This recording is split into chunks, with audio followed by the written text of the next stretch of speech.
Asalaamu calaykum waraxmatullaahi wabarakaatuh. Soomaali weyn meel walba aad joogtaan waan idin salaamay. Salaan ka bacdi waxaan rabaa maanta inaan ka hadlo shirka ka socda Galmudug caasimadiisii Dhuusamareeb. Shirkaas wuxuu u dhexeeyaa dowladda federaalka Soomaaliya iyo maamul goboleedyada dalka. Shirkaasi dhowr beri ay joogaan madaxda Dhuusamareeb. Shirka weli muusan furmin caqabado jira awgood isfaham waa ka jirta xagga doorashada. Nimanka la yiraahdo maamul goboleedyada dalkan ma rabaan inuu hore usii socdo. Maamul goboleedyada dhammaantood ma aha, waa kuwa qaarkood dalkan ma rabaan inuu hore usii socdo. Waxay rabaan inay caqabad ku noqdaan, ay dalka ay dhibaateeyaan, oo waxay rabaan doorasho dadban. Waxay rabaan waxa la yiraahdo doorasho dadban. Dalkan wuxuu rabaa qof iyo cod in la qabto. Dadka bulshada Soomaaliyeed waxay rabaan inay soo doortaan qofkay rabaan. Ma rabaan qof oo lacag laga keenay, lacag la bixiyay oo qofkaas lacag uu kusoo baxay. Haddii uu noqon lahaa madaxweyne, hadduu noqon lahaa xildhibaan, dhan walba haday noqon lahayd. Looma baahno. Dadkaasi Soomaaliyeed waxay u baahan yihiin qof iyo cod. Waxaa loo baahan yahay meesha laga codeyn karo oo amniga ka jira, sida caasimadaha oo kale Muqdisho, Garowe, Beledweyne, Dhuusamareeb, Baydhabo oo kale, Kismaayo oo kale, Gedo oo kale in laga codeeyaa loo baahan yahay. Marka dadkani maamul goboleedyada iyo qaarkood siyaasiyiinta dalka waxay rabaan inay dalkan ay weligiis ay ku hayaan waxa la yiraahdo doorasho dadban. Annaga haddaan nahay bulshada Soomaaliyeed, waxaan dhihi lahaa madaxda sare, waxaan u fari lahaa inay dadkaas ay hadalkooda yeelin, dalkan ay u qabato doorasho qof iyo cod ah. Haddii laga maarmi waayo in doorasho dadban la qabto, waxaan dhihi lahaa yaan la qaban doorasho dadban. Waqti ha lagu daro sida loo qaban lahaa doorasho qof iyo cod ah. Haddii ay diidaan in waqti lagu daro madaxda maamul goboleedyada oo caqabada ku ah dowladda Soomaaliya. Waa laba maamul kaliya ma aha, maamuladoo dhan. Labadaas maamul waxaa loo baahnaan lahaa inay dowladda ay la shaqeeyaan. Dantan dalka dadka Soomaaliyeed inay ka fikiraan ma aha danahooda gaarka inay ka fikiraan iyo dal shisheeye. Waxaan dhihi lahaa labadaas maamul Ilaahay ka cabsada. Dalkani waa dalkiina, waa dadkiina. U tura madaxda sare wixii ay fikradooda tahay la qaybsada. Wixii ay idinka xaalkiina ah dadkaas loogu talinayo inaa ku martiin. Haddii madaxda sare ay wax kale ay wadan waa laga diidi karaa, laakiin ma filayo inay wax xun ay wadaan oo wax dalkan dhibaato ku ah inay wadaan ma filayo. Waxaan dhihi lahaa dalkan doorasho qof iyo cod ah haddii ay suurtowdo la qaban karo ha la qabto. Waayo hadda meelo badan ayaa laga codeyn karaa. Xildhibaanada oo kale waa loo soo codeyn karaa. Madaxweynaha xildhibaanada ayaa dooran karaa. Xildhibaanada markay ku yimaadaan qof iyo cod oo ay dadkooda soo doortaan oo laaluush aan jirin, si nadiif ay ku yimaadaan, markaasi waxay noqon kartaa waa sida loo baahnaa. Marka waxaan leeyahay dalkani doorasho qof iyo cod ah loo sameeyo. Maamul goboleedyada waa inay dowladda la shaqeeyaan. Haddiisan oo weligood isla qabsigan uu jiro, waa dalka ma hormarayo. Weligiis saas uu ku jiri doonaa. Madaxweynaha Maxamed Cabdullaahi Farmaajo waa nin dulqaad badan. Waad aragteen daraad maamul goboleedyadii waxaa loogu yeeray Muqdisho way diideen. Waxay yiraahdeen annaga ma soo socono caasimadii. Madaxweynaha way xushmeyn waayeen, way shafi waayeen. dhowr mar hadda korna waad aragteen Baydhabo loogu yeeray way diideen. Meelo badan loogu yeeray way diideen. Madaxweynaha wuu u sabray. Wax meeshay ogol yihiin ay aqbalaan oo shirka lagu qaban karo wuu tagaa, laakiin ayaga wax dulqaad ma yaqaanaan. Ma aqaana waxa ka qaldan maamul goboleedyada. Waa madax Soomaaliyeed ma aha madax ajnabi. Waxay u baqayaan ma aqaana. Maalin dhow aragteen shirka Dhuusamareeb ilaa hadda uu ka jiro, ilaa iyo ciidamo badan ay la tageen oo cabsi daraadeed ay qabaan. Yaa duulaan ku ah, yaa ku socda, yaa la dagaalamaya. Waa madaxdoodii dalka. Ma rabaan inay la dagaalamaan, oo haddii loo baahdo waa la qaban karaa, waa loola dagaalan karaa. Meelay ay joogaan looga tegi karaa. Inkastoo hadda dowladnimadeena meel walba aysan gaarin. Waxaan dhihi lahaa dalkani ha loo turo, dadka ha loo turo, madaxda loola shaqeeyo. Haddii madaxda aan loola shaqeynin oo dalka aan loo turin, dalkani faraha ayuu ka baxayaa. madaxda hadda dalka joogta ugu horeeya madaxweyne Cabdullaahi Farmaajo oo ku xigo wasaare Khayre iyo xukuumaddiisa waa dad soo dadaaleen wax way soo qabteen waxyaalo la taaban karo ay soo qabteen aan ma dhahay wax walba u qabsoomay laakiin waxyaalo badan oo hadda la taaban karo ayaa u soo qabsoomay hadday noqon lahayd dhan walba amniga oo kale xoogaa waa laga shaqeeyey ciidamada ayay dhiseen oo xoogaa way ka shaqeeyeen inkasta oo meelo badan laga gaabiyey sida gobolka Shabeellaha Hoose oo kale waa laga gaabshay meelo badan ayaa dhibaato ka jirta xagga bini'aadanimada iyo dhan walba hadday noqon lahayd marka waxaan dhihi lahaa ani dalkaasi halooto caqabad ugu horeysa waxaa ku ah dalka maamul goboleedyada dalka dhammaantood maaha waa kuwa ka mid ah kuwa aan ka midka ahayn maamul goboleedyada oo dhibaatada ku haya waxaa ku qasbay awood loo adeegsaday oo hadday noqon lahayd dhan walba dowladda ay ku bixisay ay meesha geysatay ay kuwii hore iska bedeshay marka waxaan leeyahay dalka ha loo turo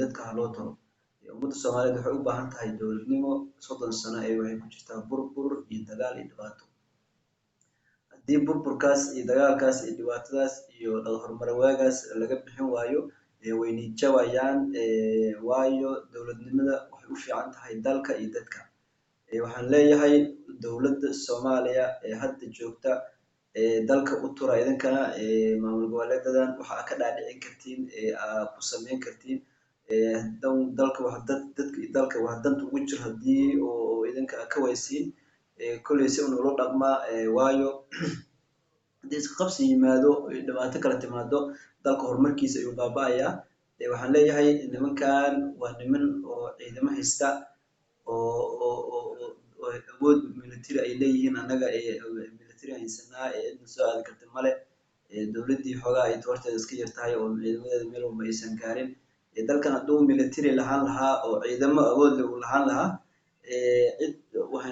maamul goboleedyadii waa tabartooda iska dhammaan lahayd laakiin duruufaha dowladda ku qasbay inay nimankan ay la hadasho ay u fadhiisato ay iska barido waxaa ku qasbaya ciidamo la-aan dalkii haystaa marka waxaan dhihi lahaa insha Allah way xoogeysan doontaa hadda ciidamo tababar la wadaa dowladda dadaal weyn ay ku jirtaa ciidamo badan la diiwaan geliyay marka ani waxaan dhihi lahaa nimankan maamul goboleedyada dalka weligoodii caqabad ay ku yihiin saan siyaasad u soo galay aan siyaasadda aan falaqayn bilaabay oo haddii noqon warkan akhriyo inaan fiiriyo iyo aan wax ka hadal aan ka bixiyo soo galay nimankan ayagoo warsan ku hadlaan weligay ma arkin ayagoo shir ka soo qayb galeen haddii noqon lahayd dowladda Xasan Sheekh iyo dowladdanba ayagoo madaxda war fiican la hadlayaan ma arkin ayagoo oo hadal maqlo ma arkin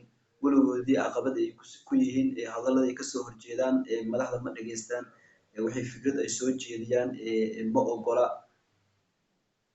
waxay rabaan in ayaga la ogolaado hadalkoodii hadalkiina in la ogolaado muhiim maaha waayo waa laidinka sarreeyaa madaxda idinka sarreysa madaxda kama suurtoodo inay waxyaalo oo dalkan amnigiisa ay dhan walba noqon lahayd dowladnimadiisa khatar ku ah kama hadlaan mana ogola haddana dhibaatada nimanka maamulgoboleedyada haysata ayagoo dowladdii madaxdii sare war fiican soo saarta oo ay leedahay dalkan iyo dadkan waxaasa u fiican haddii la dhahaa waxay leeyihiin annaga taas dan nooma aha marka dad dal shisheeyana waa jiraa oo dowladda maamul goboleedyada oo gacmaha kula jira inay noqon lahayd imaaraadka oo kale Kenya oo kale wadamo kamid ah marka waxaan leeyahay dowladda ha loo turo waxaan idin leeyahay waan idin salaamay ummadda Soomaaliyeed waxaa laidinka baahan yahay inaad meel walba aad joogtaan inaad dadkan iyo dalkan aad loo turo aad ka hadashiin dowladnimada aad taageertiin annaga ma taageerayno qof dalkan dhibaato ku haya iyo dowladnimada dhibaato ku haya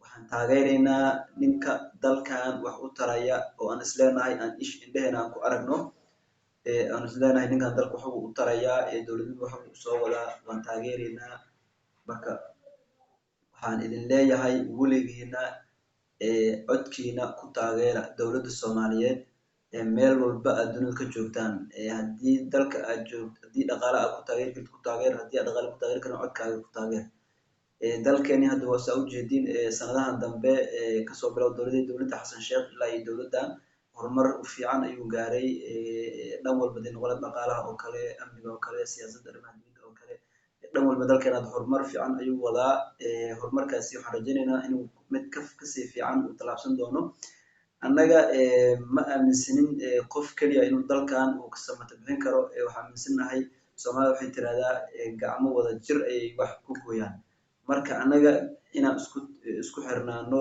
aan iskaashano aan walaalowno oo waxyaalaha dalkan dhibaatada ku caqabad ku aan iska dayno dowladnimada aan u turno waayo haddii aan dowladnimada u turin dalkan weligiisa dhibaato kama baxayo waxaan leenahay ummadda Soomaaliyeed weligiina dowladnimada taageera fadlan qabiilka aan iska dayno qabiilka dhibaato badan ayuu nagu hayaa waad aragteen dad badan oo hadda ku taageeraya maamul goboleedyada qabiil awgeed war qabiil waxba kuma taro maamul goboleed sidiisaba dowlad maaha waa isteedyo waxa ogaatiin maamul goboleed markaad taageertid waxba kuma qaban karo shahaado dugsiga kuma siin karo waxyaalo badan kuma siin karo oo dowladaha qaar dowladda dhexe ay bixin karto kuma siin karo marka hadda sida kasoo qaaday maxaabiisado kale la soo daayay maxaabiis kuma soo deyn karaan arrimaha dibadda oo kale baasaboor kuma hayaan waxyaalo badan ay kuma hayaan waxba kuma qaban karaan oo habaha yaraatee waxyaalo yar kuma qaban karaan marka dadkaasi waxyaalaha ku taageera maamul goboleedyada qabiilka saameeyay ummadda Soomaaliyeed waxaan leeyahay qabiilka iska daaya qabiil waxba ma taro inuu wax kugu dhimo mooyaane qabiil wax kuma tarayo waxaan leeyahay shirkaasi sida shal la sheegay ma aqaana ani warar hoose dadka ay sheegayaan shirka waxaa la sheegay in guddi loo magacaabay guddi heer wasiire ah ka kooban maamul goboleedyada iyo dowladda federaalka sida la sheegay heshiiskaasi laga gaaray nimankaas wax loo magacaabay guddigaasi inay kasoo shaqeeyaan doorashada nooc ay tahay lama sheegin laakiin sida wararka ay sheegayaan waxaa la sheegay in doorashada nooc ay tahay nimankaas ay kasoo shaqeyn doonaan guddiga la magacaabay haddii madaxdii sare maamul goboleedyadii iyo madaxdii sare iyo maamul goboleedyada ay ku heshiin waayeen doorashada nooc ay noqon doonto guddigaasna aan loo dhiibin doorashada nooc ay tahay inay kasoo shaqeeyaan ayaga say u heshiin karaan waayo ayaga waxba ma soo saari karaan waayo hadday soo saaraan waa laga diidayaa nimankan nin walba gurigiisu aadaya hadhow social media uu soo istaagaa wasiiradii iyo waraaqad loo sii waxaa leeyahay aniga saas ma ogolin marka waxa fiicnaan lahayd in la isla joogo oo warka laga soo saaro warmurtiyad fiican oo shirka laga soo saaro oo dalka iyo dadka wax u taro shalay waa aragteen odayaasha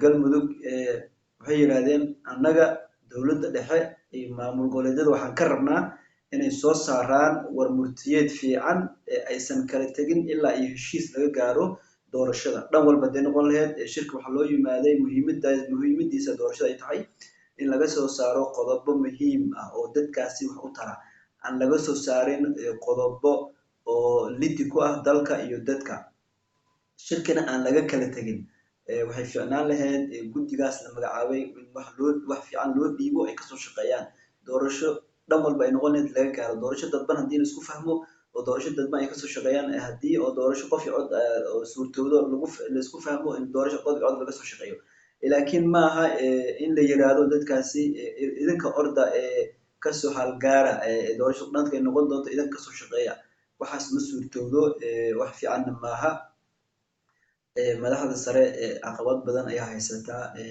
waan ognahay gurmad ay u baahan yihiin in la garab istaago nimankan maamul goboleedyada caqabad weyn ay ku yihiin dowladnimada Soomaaliya marka waxaan leenahay ummadda Soomaaliyeed dowladnimada hala garab istaago fadlan dowladnimada taageera dowladnimada hala taageero aniga ogtihiin dowladnimada waan taageersanahay mar walba waan garab taaganahay inkastoo gobolka aan kasoo jeeda dowladda ay ka gaabisay dhan walba noqon lahayd. Asalaamu calaykum waraxmatullaahi wabarakaatuh.